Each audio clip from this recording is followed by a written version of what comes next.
Olá, pessoal! O presente trabalho ele aborda a estratégia de morte e inibição de espécies de Malassezia furfo por derivado de tiofeno, e esse trabalho ele é orientado pela professora doutora Regiane Pereira Neves e pelo co-orientador Dr. Cícero Pinheiro Inácio. Bom, o trabalho ele aborda o gênero Malassezia, a importância clínica desse gênero, fala-se um pouco de um quadro atual que se vê sobre a resistência das cepas aos antifúngicos antimicrobianos convencionais, e a busca pelo tratamento de infecções associadas ao gênero Malassezia, com a introdução de novas substâncias e novas formulações bioativas que venham a tentar minimizar todos os impactos e essa resistência das cepas. Malassezia ela é um gênero que foi descrito por Bailey em 1889 e pertence ao filo Basidiomycota. Compreende leveduras lipofílicas e ou lipodependentes. E essa questão da lipoafinidade e da lipodependência vai ser falada um pouco em breve.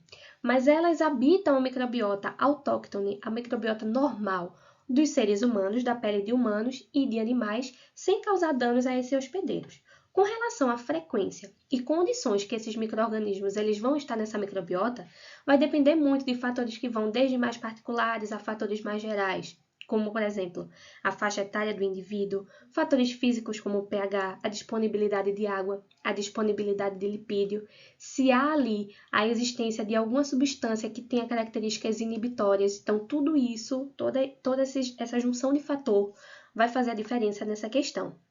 Com relação a essa disponibilidade de lipídio, tem-se, por exemplo, a produção do sebo, que é produzido pelas glândulas sebáceas. Essa fonte nutricional para essas leveduras. Atualmente, são descritas 18 espécies do gênero Malassezia que estão listadas aqui, sendo o principal agente etiológico de micose Malassezia furfo. Alguns parâmetros e aspectos são utilizados para diferenciar as espécies desse gênero, como, por exemplo, parâmetros fisiológicos, bioquímicos e morfológicos. Daí temos crescimento a 37 graus Celsius. Se aquelas cepas elas crescem nessa faixa de temperatura ou se crescem numa faixa de temperatura diferente. O teste da catalase, para saber se essas cepas elas são produtoras de peróxido de hidrogênio, da peroxidase. O crescimento em H-peptonado e crescimento com twin, de 20, 40, 60, são esses dois fatores que vão diferenciar se ela é lipofílica ou lipodependente. Porque lipofílicas ela tem afinidade por lipídio. Lipodependente ela só cresce na presença do lipídio. A exemplo, Malassezia pachydermatis, ela é lipofílica, mas ela não é lipodependente. Então ela consegue crescer em H-peptonado normal.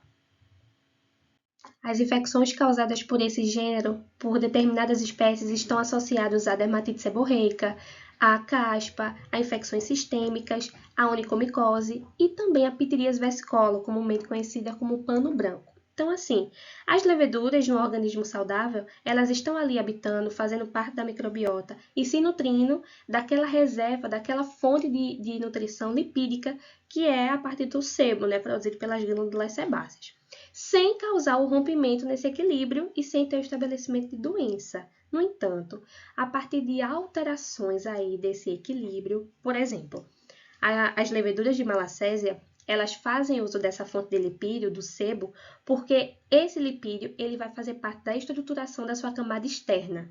Só que também, esse lipídio ele está associado à produção da melanina, que é o pigmento que dá cor aos nossos olhos, ao cabelo. Então, a partir do momento que tem esse desequilíbrio, isso vai ter consequência na questão da pigmentação. Então, aí pode ter o estabelecimento de lesões do tipo hiper e hipocrômicas, que é uma das manifestações clínicas observadas na pitiríase versicolor, tendo como agente etiológico Malassezia. Então, essas lesões hipocrômicas, porque as lesões elas são mais claras do que a pigmentação da pele, ou hipercrômicas, porque são mais escuras. É uma lesão descamativa, mas não é uma lesão pruriginosa, ela não causa nenhum prurido. O diagnóstico dessa micose é dado através do exame direto, que inclusive é considerado padrão ouro para a pitiríase versicolor, a exemplo. Então, através do exame direto, também chamado de pesquisa direta, microscopia direta, são observados. Aqui em A, nós conseguimos ver células de leveduras ovais agrupadas em cacho e filamentos de micélio curtos e tortuosos. Em B, evidencia-se bem esses filamentos curtos e tortuosos, e em C, as leveduras ovais agrupadas em cacho. Então, essas estruturas, elas são típicas e características de Malassezia. Bom, Com relação ao tratamento convencional das leveduroses, diante desse quadro que tem-se da resistência, que pode ser causada talvez por conta do uso indevido e indiscriminado dos medicamentos, tem-se a exemplo dos antifúngicos mais convencionais, cetoconazol, itraconazol, anfotericina B, fluconazol. Então, para entendermos um pouquinho sobre o mecanismo de ação, vamos trabalhar com o cetoconazol, cujo mecanismo de ação ele age inibindo a biossíntese do ergosterol. E o ergosterol ele é um esteroide que está presente na membrana dos fungos, na parede dos fungos, que tem associação direta com a quantificação da biomassa fúngica.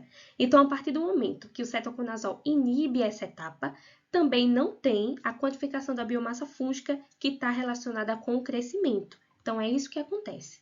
Aqui ao lado nós podemos ver o cetoconazol.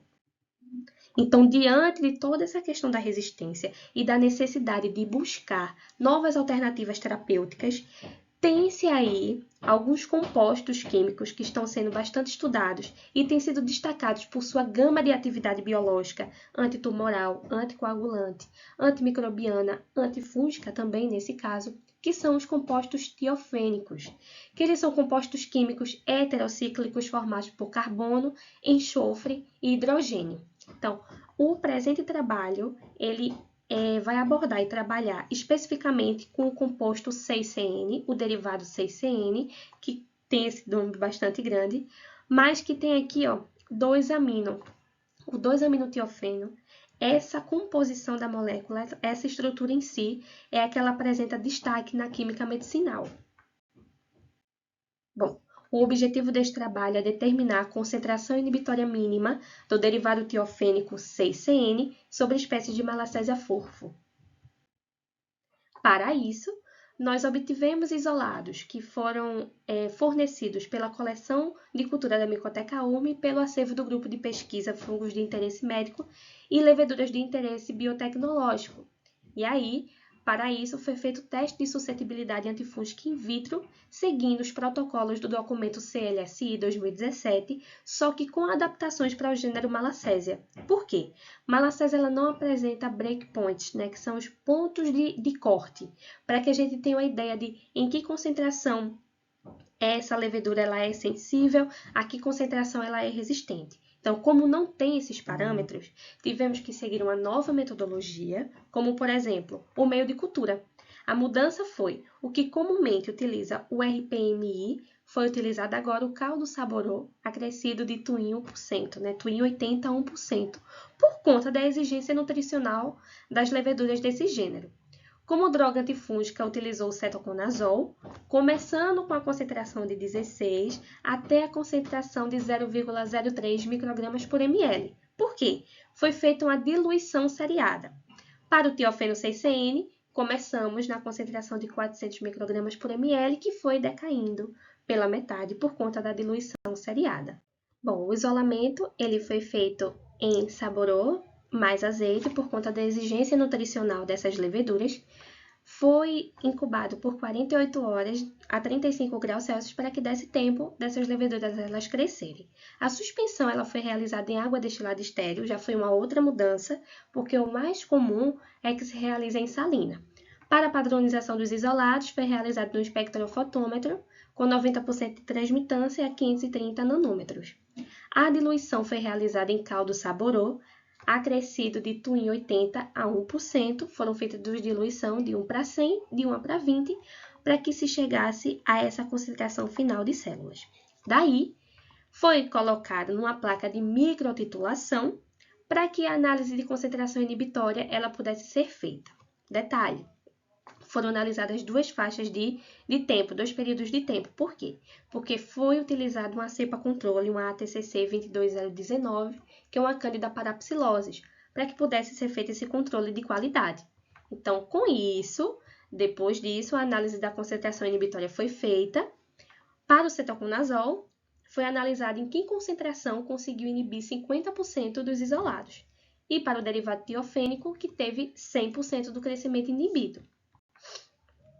Bom, para avaliar se realmente o derivado tiofênico 6CN teve a sua ação fungicida, o seu mecanismo de ação foi fungicida, se ele conseguiu inibir o crescimento fúngico a 100%, foi feito o retrocultivo de isolados URM 5542, URM 4499 e URM 4849. Apenas desses isolados, porque desde o momento que houve a realização do teste de suscetibilidade até o retrocultivo, os demais isolados já tinham crescido com a faixa de concentração utilizada. Os que permaneceram com a concentração inicial foram esses 3 isolados. Então, com o auxílio de uma alça descartável, homogeneizou-se esses postos respectivos na placa de microtitulação e depois disso foi feito as estrias, esse tipo de estria, na placa de Petri. Isso foi incubado na incubadora BOD a 35 graus Celsius para posteriormente avaliar esse mecanismo de ação do tiofeno. Com relação ao perfil de suscetibilidade de Malacésia ao cetoconazol e ao composto tiofênico, estudos de Jesus e colaboradores observou-se um mix 50, que é justamente a concentração necessária para inibir 50% das cepas que estão presentes no estudo.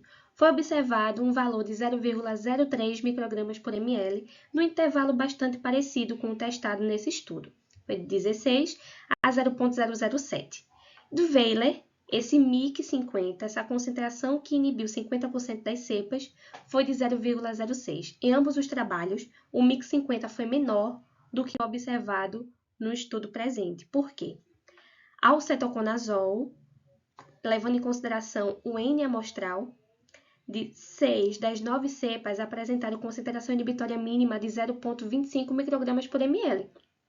Inclusive, o MIC 50, a concentração que inibiu 50% das cepas foi também de 0,25, então foi maior do que as observadas nos estudos anteriores.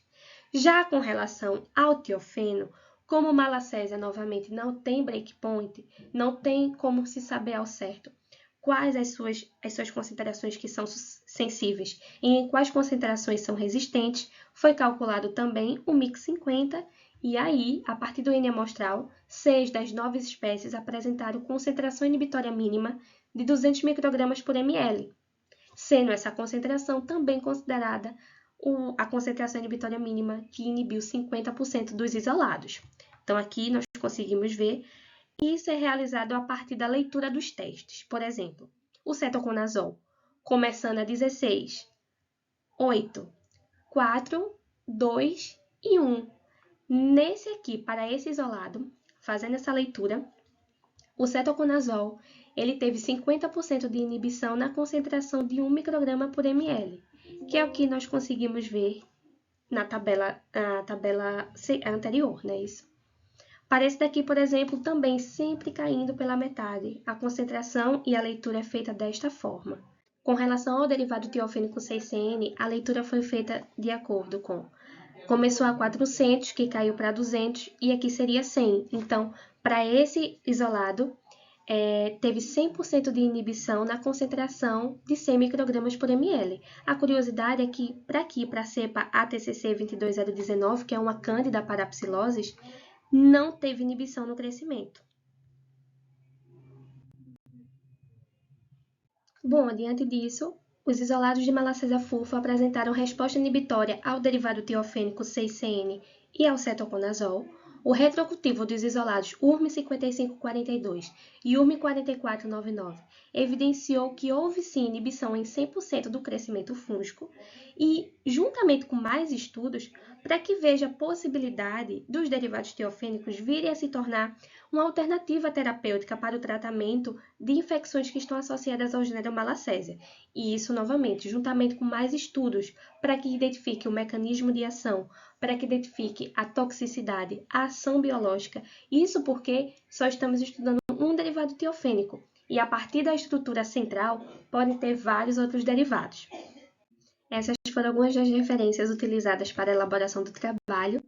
E eu agradeço pela oportunidade de participar do 7º Encontro Pernambucano de Micologia, a todos os colaboradores e apoio por fazerem esse evento acontecer. Obrigada!